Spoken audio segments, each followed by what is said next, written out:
श्यामानी maths classes में आपका हार्दिक स्वागत है। प्रिय विद्यार्थियों, आप सभी से अनुरोध है कि वीडियो को पूरा देखें। यदि मेरा प्रयास आपको अच्छा लगे तो लाइक करें, शेयर करें, सब्सक्राइब करें, जिससे मेरे आने वाले सभी वीडियो आपको शीघ्रता से मिल सकें।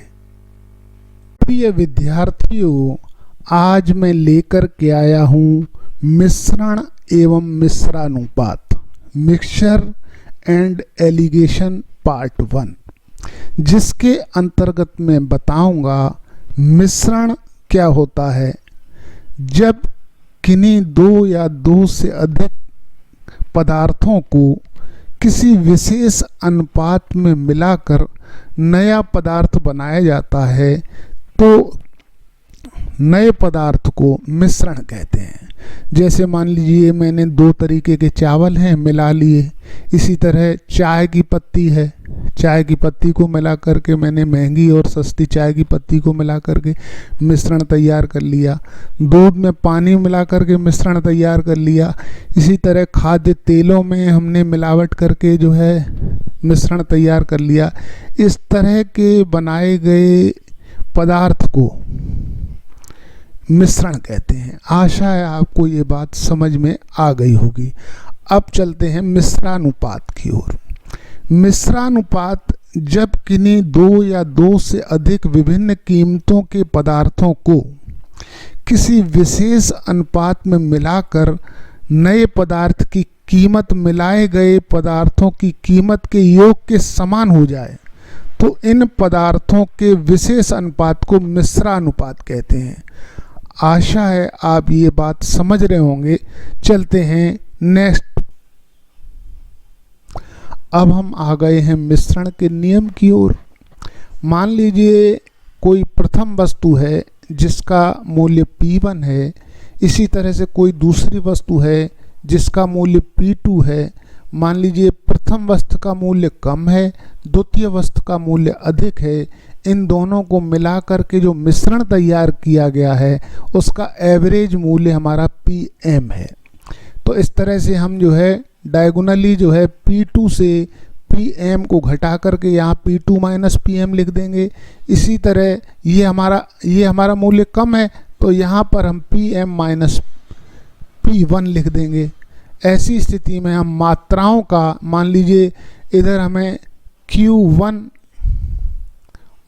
इस मिश्रण में Q1 मात्रा प्रथम वस्तु की यूज की गई। इसी तरह मान लीजिए Q2 हमारी जो है द्वितीय वस्तु की मात्रा यूज की गई है। तो इन दोनों का अनुपात Q1 upon Q2 equal to आ जाएगा मान P2 माइनस Pm।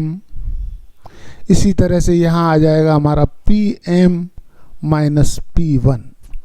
इन दोनों की मात्राओं का अनुपात हम इस तरीके से ज्ञात कर सकते हैं। आशा है आप ये बात समझ रहे होंगे। इनको हम प्रश्नों के द्वारा आसानी से समझ सकते हैं। तो चलते हैं प्रश्नों की ओर।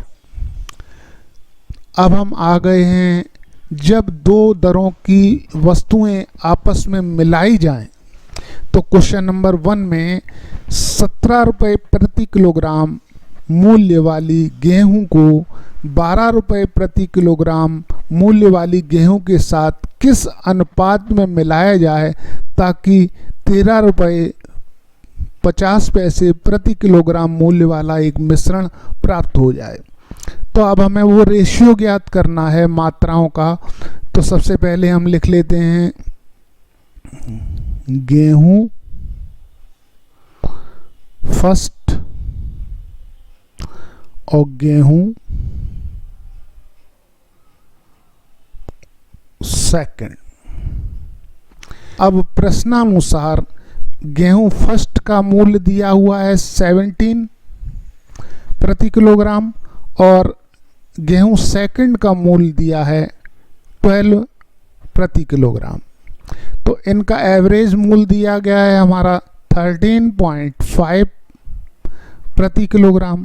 तो अब हम इनका डिफरेंस ज्ञात कर लेंगे। तो यहाँ आ जाएगा हमारा 1.5 और यहाँ इससे इसको माइनस करेंगे तो यहाँ आ जाएगा हमारा 3.5। आशा है आप ये बात समझ रहे होंगे। अब मान लीजिए इधर की मात्रा हमारी Q1 है गेहूं फर्स्ट की, और गेहूं सेकंड की मात्रा है हमारी Q2। तो यहाँ रेशियो इस तरह से आ जाएगा Q1 upon Q2 equal to 1.5 upon 3.5। आशा है आप ये बात समझ रहे होंगे। अब हम इसको सॉल्व करके इस तरह से 5 3 या 15 और 5 7 या जो है हमारा 35 हो जाएगा। तो Q1 ratio Q2 equal to आ जाएगा हमारा 3:7, जो ऑप्शन जो है हमारा सी के अनुसार है। आशा है आप ये बात समझ रहे होंगे। चलते हैं नेक्स्ट क्वेश्चन की ओर। तो क्वेश्चन नंबर 2 में एक व्यापारी 15 रुपये प्रति किलोग्राम तथा 20 रुपये प्रति किलोग्राम भाव के 2 चायों को किस अनुपात में मिलाए ताकि मिश्रण का भाव 16 रुपये 50 पैसे प्रति किलोग्राम हो जाए। तो इस तरह से हम लिख लेते हैं चाय फर्स्ट और चाय सेकंड। ये हमारी है 15 और ये हमारी है 20। इनका एवरेज मूल्य दिया हुआ है 16.50।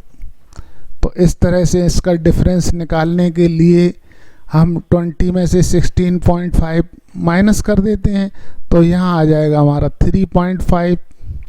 और इसी तरह से 16.5 में से 15 माइनस कर देंगे तो यहाँ आ जाएगा हमारा 1.5। ये हमारा इन दोनों का डिफरेंस आ चुका है।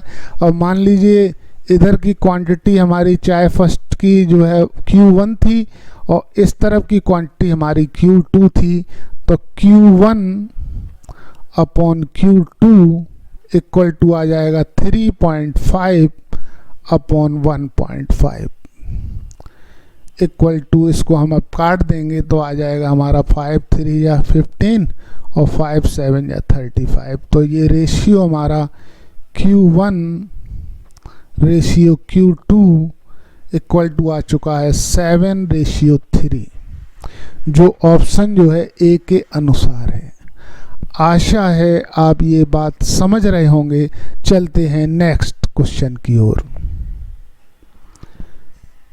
अब हम जब प्रतिशत लाभ या हानि पर मिश्रण को बेचा जाए, तो इस तरह से क्वेश्चन नंबर 3 में 38 रुपये प्रति किलोग्राम तथा 30 रुपये प्रति किलोग्राम वाली चीनी को किस अनुपात में मिलाया जाए ताकि मिश्रण को 35 रुपये 20 पैसे प्रति किलोग्राम बेचने पर हमें 10% का लाभ हो जाए।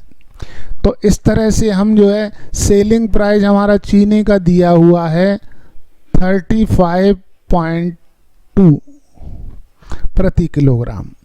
तो इस तरह से मुझे यदि कॉस्ट प्राइस जब तक मालूम नहीं होगी तब तक हम इन दोनों में वो फार्मूला नहीं लगा सकते। जो एवरेज मूल्य मालूम करने के लिए सबसे पहले मुझे जो है कॉस्ट प्राइस जो है निकालना आवश्यक है। तो यहाँ हम लिख लेंगे,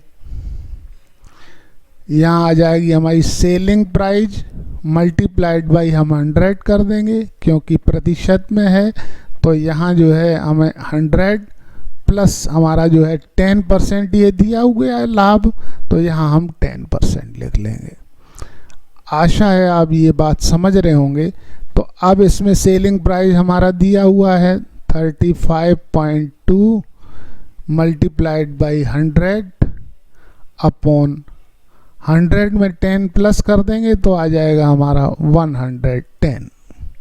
यहाँ 0 से हमारी ये 0 कट जाएगी तो 11 1 जा 11, 11 3 जा हमारा 33 आ जाएगा, आएगा 2 और 11 2 जा हमारा 22 आ जाएगा।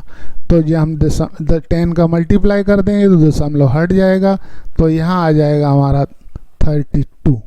अब हमारी कॉस्ट प्राइस आ चुकी है, यानी कि ये एवरेज मूल्य है। एवरेज मूल्य को अब उसी तरह से हम यहाँ चीनी फर्स्ट और चीनी सेकंड, ये हमारा है 38 रुपीज़, इसका रेट है हमारा 30 रुपीज़। एवरेज मूल्य आ चुका है हमारा 32। तो इसमें से डिफरेंस ज्ञात करेंगे तो यहाँ आ जाएगा 2, इसका डिफरेंस ज्ञात करेंगे तो आ जाएगा हमारा 6। मान लीजिए इसका क्वांटिटी हमने Q1 ली है, इस चीनी 2 की क्वांटिटी Q2 ली है, तो Q1 upon Q2 equal to आ जाएगा हमारा 2/6। तो इसको हम काट करके इस तरह से लिख सकते हैं 2 1 जा 2, 2 3 या 6। तो रेशियो आ चुका है Q1 upon Q2 equal to 1:3, जो ऑप्शन जो है ए के अनुसार है। आशा है आप ये बात समझ रहे होंगे। चलते हैं नेक्स्ट प्रश्न की ओर। क्वेश्चन नंबर 4 में 40 लीटर खाद्य तेल में 10% मिलावट है। तो इस 40 लीटर में कितना खाद्य तेल मिलाना जरूरी है जिससे अशुद्धता घट करके हमारी 5% हो जाए। तो इस तरह के प्रश्नों में सबसे पहले हम ये ज्ञात कर लेते हैं कि 40 लीटर में हमारा जो है मिलावट कितनी है। तो 10/100 का इसमें मल्टीप्लाई कर देते हैं, तो यहाँ आ जाएगा हमारा 0 से हमारा 0 चला जाएगा, 0 से 0 चला जाएगा, तो आ जाएगा हमारा 4 लीटर। तो यानी कि हमारी 36 लीटर हमारा जो है शुद्ध तेल हो गया और इसमें मिलावट हो गई हमारी 4 लीटर। आशा है आप ये बात समझ रहे होंगे। अब हम जो है ये शुद्धता अपॉन मिलावट ज्ञात कर लेते हैं। तो मान लीजिए इसमें 36 लीटर तो हमारा तेल पहले से ही था और इसमें मैंने 5%, चूँकि ये 10% मिलावट थी, अब हमें 5% रखना है। तो मान लीजिए इसमें मैंने x लीटर शुद्ध तेल और मिला दिया। तो अब लेकिन हमारा जो है मिलावट तो उसमें 4 लीटर पहले से ही थी। अब हमें रखना है 95% हमें शुद्ध रखना है, 5% हमें मिलावट रखनी है। तो ये 95/5 हो जाएगा। आशा है आप ये बात समझ रहे होंगे। तो अब हो जाएगा यहाँ पे 5 बन जा 5, 5 बन जा 5 हो जाएगा, 5 9 जा हो जाएगा हमारा 45। तो हम इसको इस तरह से लिख लेंगे 36 + x equal to 19 multiplied by 4। तो x इक्वल टू आ जाएगा हमारा 76 - 36 इक्वल टू 40। तो ये 40 लीटर हमें तेल और मिलाना पड़ेगा, जो ऑप्शन जो है हमारा डी के अनुसार है। आशा है आप ये बात समझ रहे होंगे। समझ गए हैं तो लाइक कर दीजिए, शेयर कर दीजिए, सब्सक्राइब कर दीजिए। मिलते हैं नेक्स्ट पार्ट में। धन्यवाद।